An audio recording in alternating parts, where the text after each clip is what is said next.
मना आले देवाजीच्या मना तेथे कोणाचे चालेना. महाराज म्हणतात की भगवंताच्या जर मनामध्ये आलं तुम्ही कितीही नाही म्हणा पण आपलं त्या ठिकाणी काही चालत नाही. कारण भगवंताच्या मनामध्ये यायला उशीर आहे महाराज. कारण तेथे कोणाचे चालेना आपलं त्या ठिकाणी काहीच चालत नाही. कारण तुमचं आमचं काय करता महाराज.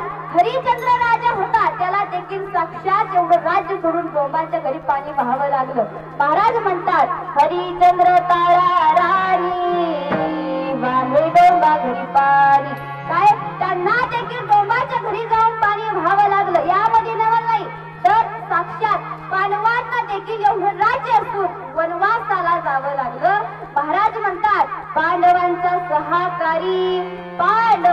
सहाकारी राज्यावरून केले दूर. हे महाराज आपल्या हातामध्ये नाही हे भगवंताच्या हातामध्ये. भगवंत कधी काय करेल हे आपण सांगू शकत नाही. म्हणून जगद्गुरु तुकोबाराय काय म्हणतात तुका म्हणे होगेची रहा तुका म्हणे होगेची रहा जे होईल ते सहज पहा विठ्ठल.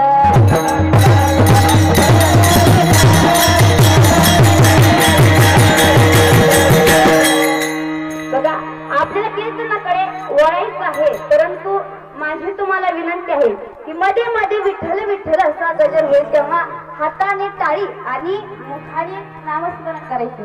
कारण महाराज टाळी वाजवल्यानं काय होत आहे का. टाळी वाजवण्याचे म्हणजे समजा टाळी वाजवल्यानं काय होतं. टाळी बजाने से हाथों की लकीर खुल जाती है. टाळी बजाने से हाथों की लकीर खुल जाती है और कितनी भी जाड़ी औरत हो वो क्या पतली बन जाती है. टाळी वाजवण्याचे फायदे महाराज. आणखी सांगा भोजन की मजा थाली से भोजन की मजा थाली से फूलों की मजा माला से ससुराल की मजा गाली से और हरि कीर्तन की मजा है ताली से विठ्ठल.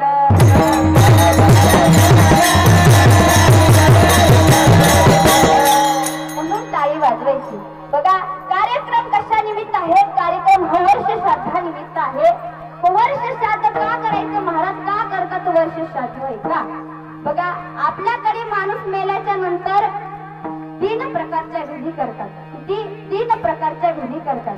सगळ्यात पहिलं म्हणजे 10वं, दुसरं म्हणजे 13वं आणि तिसरं म्हणजे वर्ष श्राद्ध. ह्या 3 विध्या आपल्याकडे माणूस मेल्याच्या नंतर करतात. मग आता तुम्हाला प्रश्न पडला असेल की का करावं लागतं 10वं, का करावं लागतं 13वं आणि का करावं लागतं वर्ष श्राद्ध.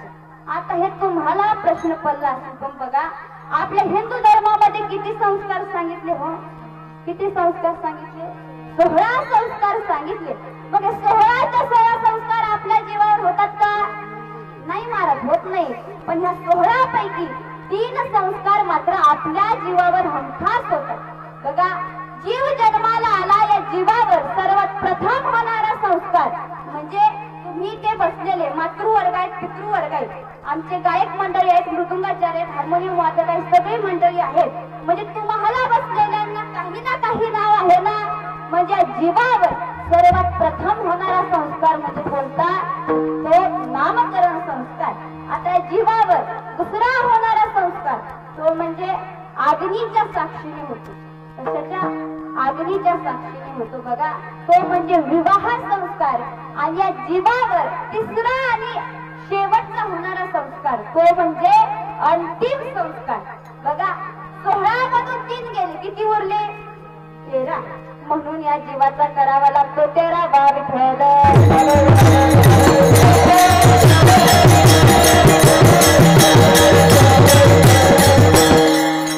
बघा तुम्हाला जर हे कळत नसेल ना सोपं करून सांगते. तुम्हाला जीव खडा माहित आहे.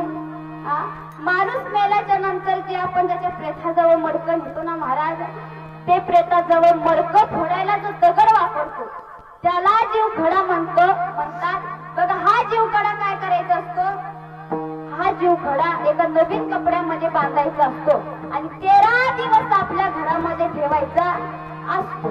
बघा 13 दिवस घरामध्ये दिवा चालू ठेवतात. का बरं चालू ठेवतात. कारण ह्या दिव्याच्या साक्षीनं या जीवावर एकूण 13 संस्कार होतात. म्हणून या जीवाचा करावा लागतो 13वा विठ्ठल.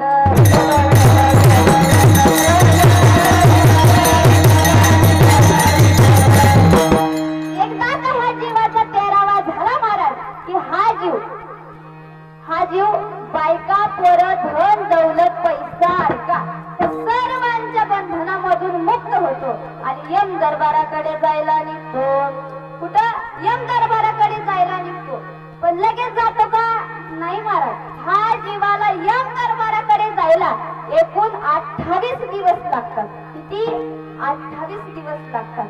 हे 28 आणि आधीचे किती होते? 13. किती झाले? 41. मग ह्या 41व्या दिवशी हा जीव यम दरबाराकडे जाताना एक वैतरणी नावाची नदी आहे. काय? वैतरणी नावाची नदी आहे. त्या नदीच्या काठी जाऊन हा जीव पोहोचतो. बघा, तिथे गेल्याच्या नंतर ही काय नदी आपल्या पाण्यासारखी नाही बर का, पाण्यासारखी अजिबात नाही. ह्या नदीचं वर्णन श्रीमद भागवतामध्ये सुद्धा केलंय की जिच्यामध्ये 28 प्रकारच्या नरकांची घाण वाहते तिला वैतरणी नदी म्हणतात. मग आता ही नदी आपल्याला काय करायची? पार करायची. पार कशी करणार बरं? तर या नदीच्या काठावर एक कामधेनू नावाची गाय आहे. ती काय काय करते? जनजीवनामध्ये येऊन एकदा तरी गोदान केलेलं आहे तिला आपल्या पाठीवर बसवते आणि पैलतीरी जाण्यास मदत करते. बघा, कधी बसवते? गोदान केल्याच्या नंतर. म्हणून जीवनामध्ये आल्याच्या नंतर गोदान करा. नाही तर तुम्ही आता गोदान जर केलं नाही तर ब्राह्मण देवता क्रियेच्या वेळी सांगतात बघा, गोदान करा, सोन्याची करा, चांदीची करा. उगा सोन्या चांदीची गोदान करण्यापेक्षा माणसाने जीवनात आल्याच्या नंतर एकदा तरी गोदान केलं पाहिजे. बघा, ती गाय आपल्या पाठीवर बसवते आणि पैलतीरी जाण्यास मदत करते. पण ही लगेच घेऊन जात नाही. या जीवाला ही गाय तेव्हा नेते महाराज. ही गायीनं आपल्याला नेला.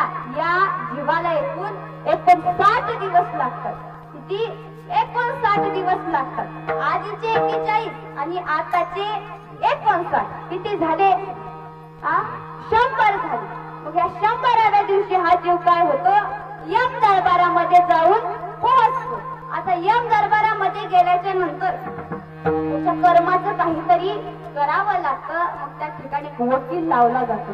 वकील, तो वकील काय काळ्या पांढऱ्या पोटातला नाही बरं का, आणि टेबला घालून घेणार तो मुळीच नाही. एकदम ओरिजिनल वकील, सरकारी वकील त्या ठिकाणी लावला जातो. बघा, तो वकील काय करतो? आपली फाईल तपासतो. ह्यानं काय काय ठिकाणी केले, कोणाचे लग्न मोडले, कोणाचे बाण टोकरले, सगळी फाईल तपासतो. आता आपल्याला तर केस लढवायची, बरोबर ना? सगळ्याला आपल्याला तर ही केस लढवायची आहे. मग केस लढवायची कसं बरं? ही केस लढवायला या जीवाला एकूण 265 दिवस लागतात. किती? 265 दिवस लागतात. बघा, आधीचे 265, आताचे 265 आणि आधीचे किती? 100. किती झाले? एका वर्षामध्ये दिवस किती असतात? म्हणून या जीवाचा करावा लागतं वर्ष श्राद्ध विठ्ठल.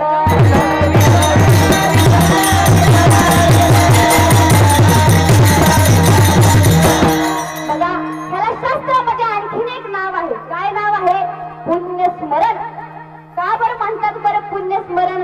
कारण या जीवानं जन्माला आल्यानंतर केलेलं पुण्य आणि ह्याच्या संततीनं या जन्मभरामध्ये केलेलं पुण्य, त्या पुण्याची ज्या दिवशी बेरीज होते त्या दिवशी करावं लागतं पुण्यस्मरण विठ्ठल.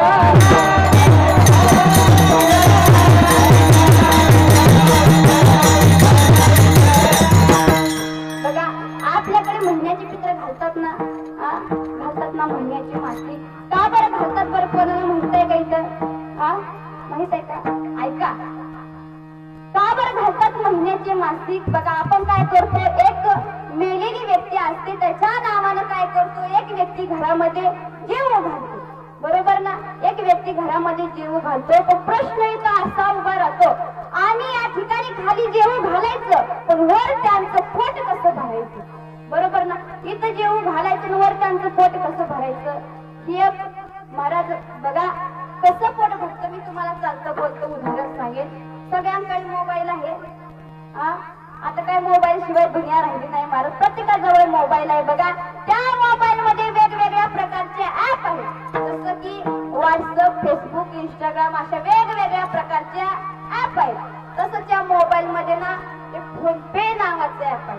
काय? फोन पे नावाचं ऍप आहे. तुम्ही काय करायचं महाराज? त्या ऍप मध्ये जायचं आणि जास्त काय नाही. तुम्हाला नंबर माहित नसला तर सांगू का? बघा, 95 11 20 55 असा नंबर तुम्ही त्या ठिकाणी सर्च करायचा आणि सर्च जर केला की जास्त काय नाही फक्त 20,000 तुम्ही तिकडून मला पाठवून द्यायचे, ते माझ्या अकाउंटला जमा होतात. जसे तुम्ही इकडून पाठवले आणि तिकडे माझ्या अकाउंटला जमा झाले, तसंच तुम्ही या ठिकाणी खाली माणूस जेवू घातला, तसंच वर त्यांचं पोट भरतं विठ्ठल.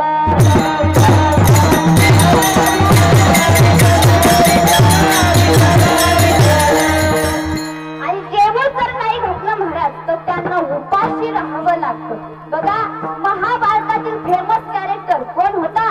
महारथी कर्ण. कर्णासारखा दानी नाही आणि कर्णासारखा योद्धाही नाही. पण ह्या कर्णाचा जेव्हा मृत्यू झाला ना, हा कर्म वरती गेला आणि चित्रगुप्ताला जेवू मागू लागला. चित्रगुप्त म्हटला, अरे बाबा, तू कधी खाली अन्नदान केलं नाही आणि तू मला जेवू कसं म्हणतोय? तुझ्याही नावानं कोणी खाली अन्नदान केलं नाही. हा म्हटला, अरे बाबा, तुझ्या गोळ्या बिळ्या संपल्या की काय? काय म्हटला? तुझ्या गोळ्या बिळ्या संपल्या की काय?